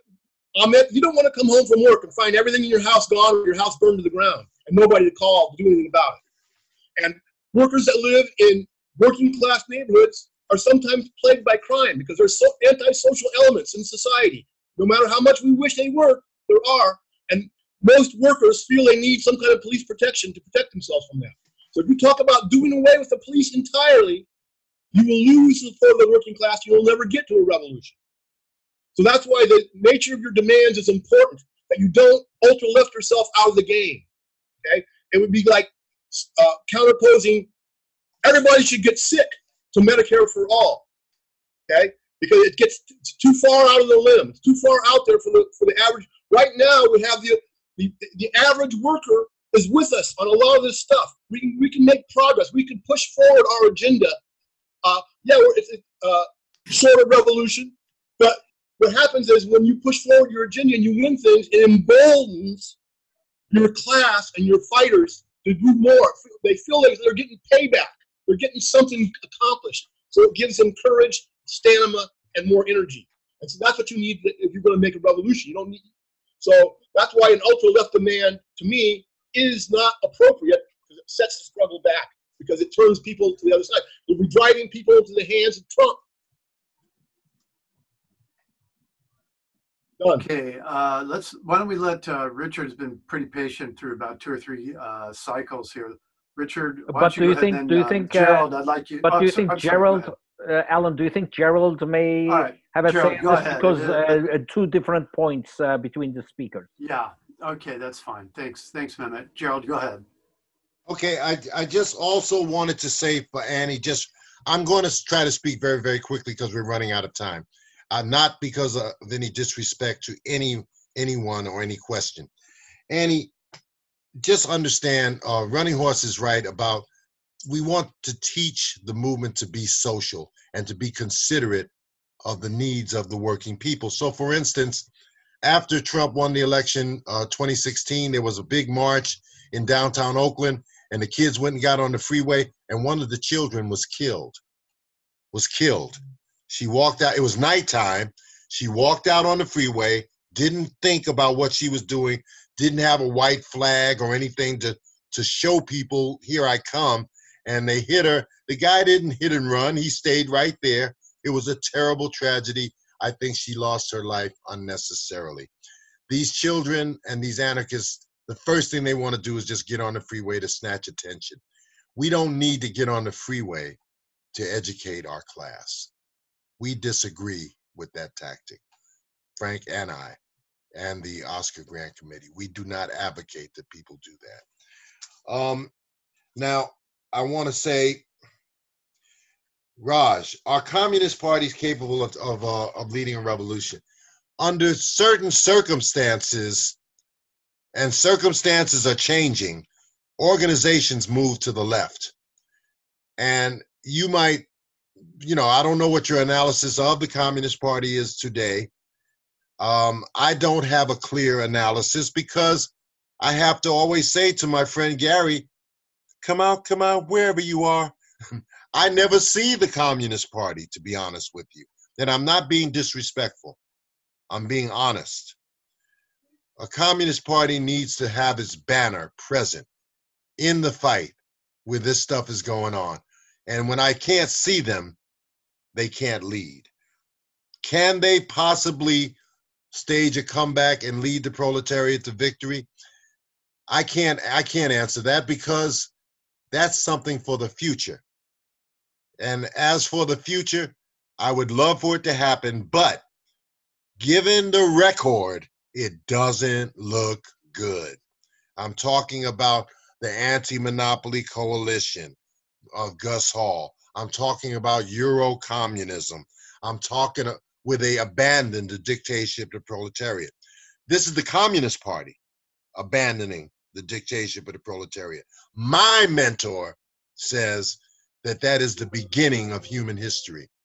So that's for Raj. I got to let Runninghorse say something. We got to share the time. And wait a minute. And I'm gonna speak to Mehmet, but I want to share the time right now. Go ahead, Runninghorse.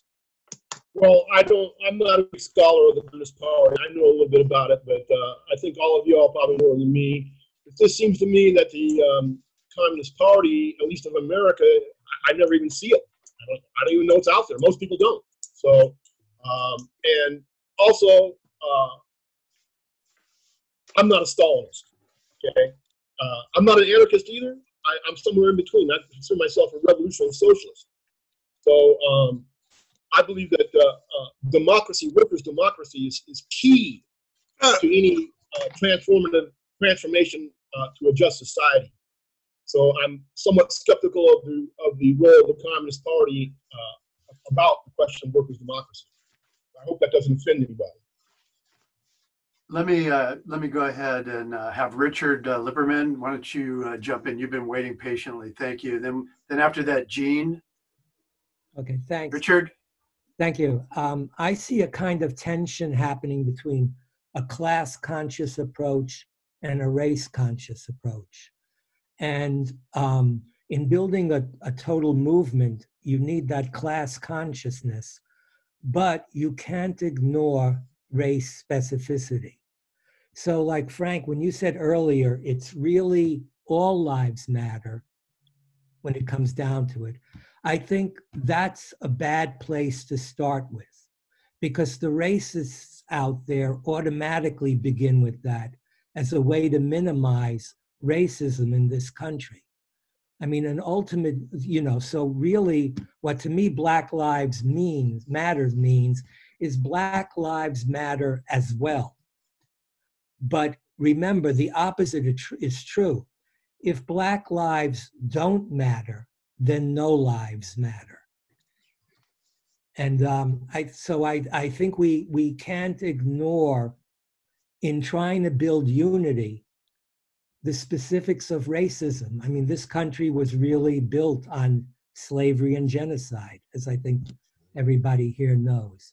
So it's really how you resolve those things. In talking about building a wider movement, you really have to constantly focus too on the very things that touch individual groups' lives, because they won't respond to the wider call unless their own needs are met. That's Gene, you want to jump in now, Gene? And then Steve. Sure, and thank you for squeezing me back in here. But I just want to, like Gerald, I consider myself a scientific socialist in the tradition of Marx, Engels, and Lenin. And I think we also need to understand that socialism is an international struggle. And it takes different forms at different times in different societies. And for me, I know a lot of people disagree on this, the revolutionary core of socialism is in those societies that have actually had socialist revolutions. The Soviet Union, China, Vietnam, Cuba. And we need to link up with these societies in a positive way. And I think that's one of the problems I see with a lot of groups on the left, not the Communist Party, not Party for Socialism and Liberation, but they tend to say, well, we're in America, we know what socialism is, and what do those Chinese know about it anyway? Mm. So I just want to make sure that we keep a internationalist perspective when we're talking about the struggle. That's all. Steve, you're in line. Then we'll get it. We're almost at the end, so we'll give the speakers another chance to respond. But Steve has his hand up. If you could go ahead and chime in, Steve. Yeah, thank you. I just want to favorably comment on what Gerald just said. You know, I've been very disappointed. I'm almost to the point to question the Vanguard Party idea, because I don't see the left doing a damn thing. I mean, some elements in Oakland, I mean, as far as parties, they sit around the newspapers. They ain't leading no demonstrations. This movement did not need the party. That's right. It started. And I want parties to start to be, when something starts, to be able to either start it or influence it directly because they have ties to the working class and probably elements of society where the influence is felt and warranted. I'm not there yet to throw the baby out with the bathwater. I've been very disappointed.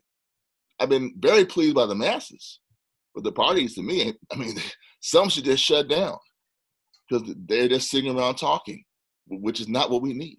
I mean, we need talking about how to build a revolution, but let's not talking to yourselves. I mean, and I'm not talking about anybody on this program, but I've been very concerned about this. Because the party building has been, part of my life for most of my life, and I'm just happy to hear what Gerald said. Not that Gerald said it, but I think he just hit a point. That's true.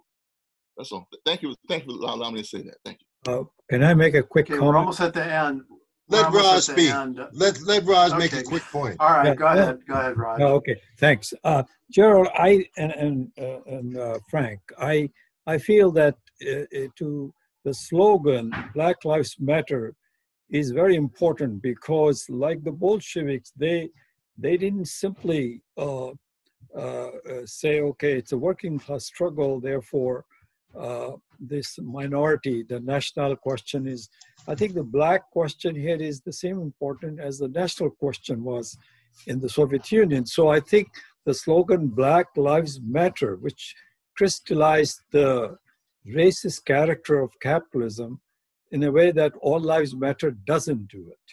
And therefore, and you can see this in the reflection that in the demonstrations, white working class is out there with them, right? Yes, that's in other true. words, so therefore, trying to make it fair to all and all that kind of thing, I think it just turns into a non-fighting slogan. I think Black Lives Matter is a good fighting slogan and should remain supported by the working people, which they are doing already. So by calling all lives matter, I think you're pulling back. This is my comment. Okay, we have to wrap it up, but Gerald, can you make your comments? And Frank, you guys both get the last word on this. Frank, Gerald, would you go first, please? Help me out. Okay, go ahead. Okay, sure. I just want to say to Richard and Raj that we are not for replacing Black Lives Matter with All Lives Matter. It's not our starting point. All Lives Matter is not our starting point in this. In fact, if you look at our picket signs, it's Black Lives Matter at the top and All Lives Matter under that. One of the things that one of the early Black Lives Matter persons said, he said, "We for Black Lives Matter." And then somebody, a racist from the crowd, said, "All lives matter." And then the Black Lives Matter guy said, "If all lives matter, then Black Lives Matter." The two are not counterposed, okay? They're not counterposed slogans. Dividers want to counterpose the slogan. We want to unite the slogan. One of the things we found about it is that the Oscar Grant Committee has worked on many cases of non-blacks. Yeah, we've worked on half the cases have been blacks, which has been Chicanos, white people, stuff like that we all work with. And one of the things that when the white families and Chicano families and Native American families say, well, our lives matter too. And so we try to say, yes, that is the idea of what the Revolutionary Party has to do. It has to unite the groups with special interests together. So yes, we proudly say Black Lives Matter. In fact, we marched and provided 300 picket signs for the first Black Lives Matter march in Oakland. Okay, and Gerald was out there leading the chant, Black Lives Matter, All Lives Matter, alternating, and had the entire crowd chanting it, because that's the natural, healthy response of oppressed people, trying to find allies and ally with other people. In order to do that, you say each other's lives count, each other's oppression counts. We're standing behind each other.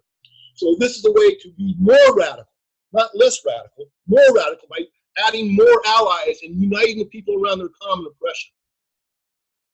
Go ahead, Joe. Just to add, that situation I will never forget in my life. Two members of SEIU, when the march went from Oscar Grant Plaza to the courthouse, two members of SEIU wanted to walk up the stairs. You know, people want to walk up the stairs and be close to the speaker. Well, one of them was a black gentleman, and the other was a white lady. The white lady was told, no, only black people can be in this circle or whatever. But guess what? They were husband and wife. Don't you understand? All lives matter.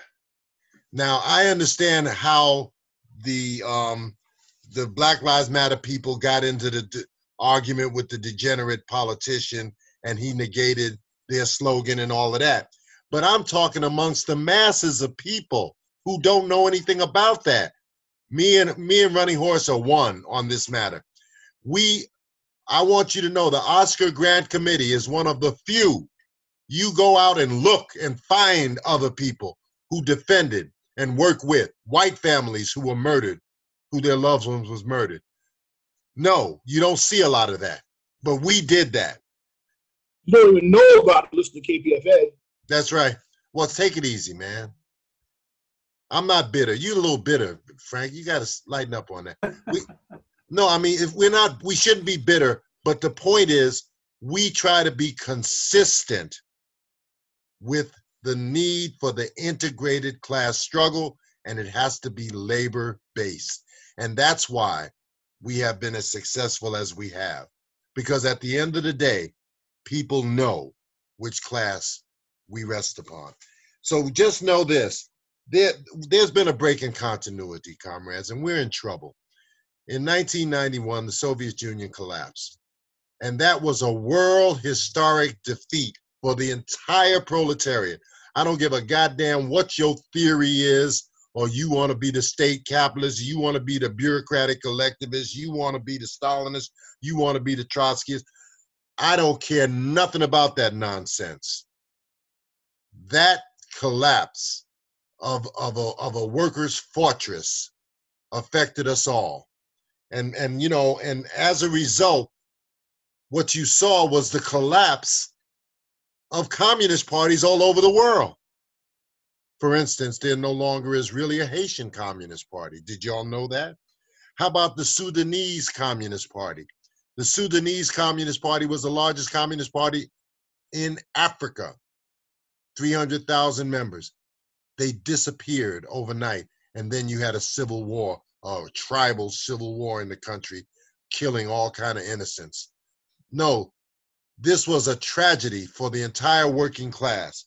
And as a result, there was no leadership, nothing, because in many countries, the Communist Party was the only workers' leadership. And thus, when you absence that, you got nothing. And so what we have is we have our children.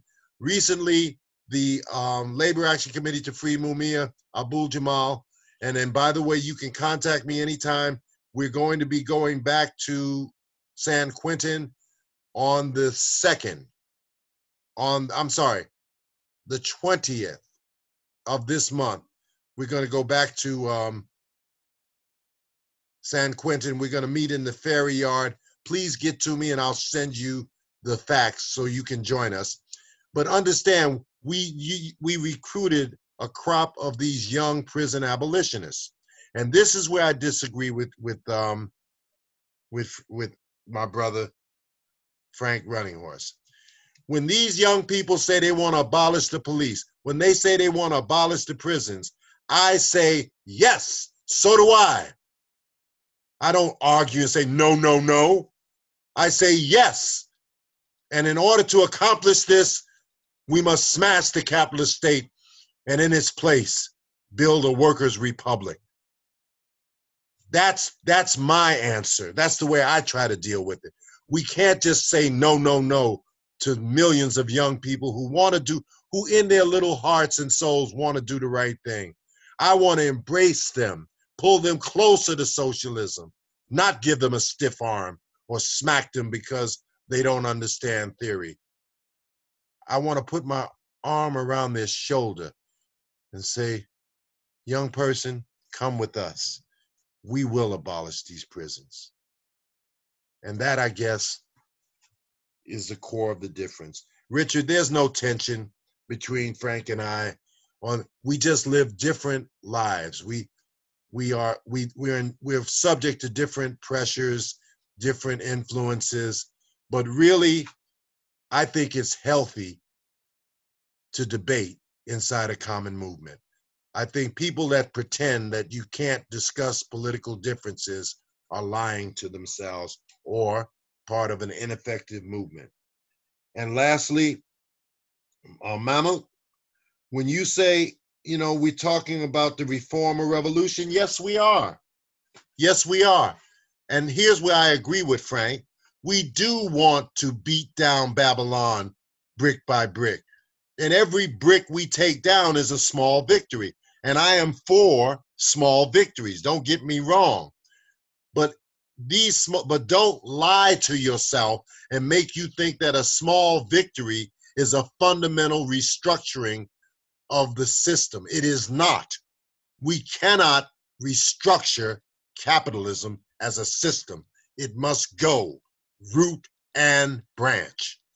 And as long as we're honest with ourselves, then we'll understand the final conflict that we have to bring about, because we don't want to get caught in what Rosa Luxemburg correctly said is the labor of Sisyphus. You know, the Greek myth about this man pushing the boulder to the top of the mountain and then it falls down again and again. No, no. We can, we must, and we will smash this capitalist state. And in its place, we'll build one that will lead us to human freedom, in my opinion. Thank you all so much for listening. I like that ending. Thanks to both the speakers. Raj or Gene, you want to wrap it up and talk about next week? Yeah, next Thank week. you. Thank you, Frank and Gerald. We had a very good session. Next week is Abhinav Sinha coming back for his second lecture on caste and class struggle. So this will be more contemporary period of caste and class. He had historical development of caste covered in the last lecture, which is up on the YouTube, and which Mehmet has put up on, as he does every program. And you can go there and watch the first lecture, but Abhinav Sinha will be here next Sunday. And with that, I'll hand it over to Gene. You have any further last comments, Gene? Well, no, I just want to thank my comrades for coming here today, and people now see what I have to put up with these two people at our meeting. So again, thanks for being here, comrades.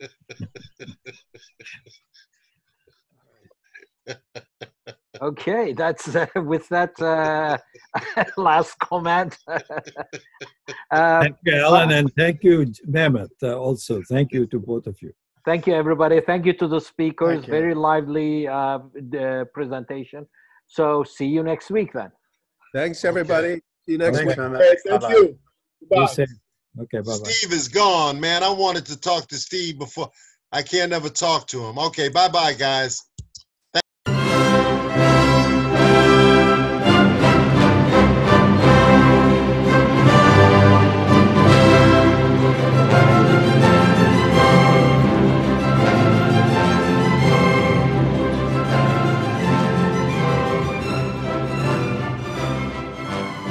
Fund Appeal. Support Sunday morning at the Marxist Library. The Institute for the Critical Study of Society at the Neville Proctor Marxist Library receives no corporate funding, nor do we have any paid staff. We rely on the support of working-class folks that share our commitment to the socialist legacy of Karl Marx. We continue to need funds to meet necessary expenses. Since we can no longer pass the hat at our in-person forums, please send contributions to our treasurer either online via PayPal or by check. PayPal. ICSS Sunday@yahoo.com. Richard Fallenbaum. Checks. Pay to Richard Fallenbaum. Send to Richard Fallenbaum. 1225 Nielsen Street, Berkeley, California 94706. 2435. To donate directly to the Marxist Library, send a check to Neville Proctor Marxist Library, 6501 Telegraph Avenue, Oakland, California 94609. Or donate directly online at https://www.paypal.me/npml. Info npml@marxistlibra.org or at marxistlibra.org. For info, contact Gene at 510-332-3865 or email to CUYLERUYLE@mac.com. For our full schedule, go to ICSSmarx.org.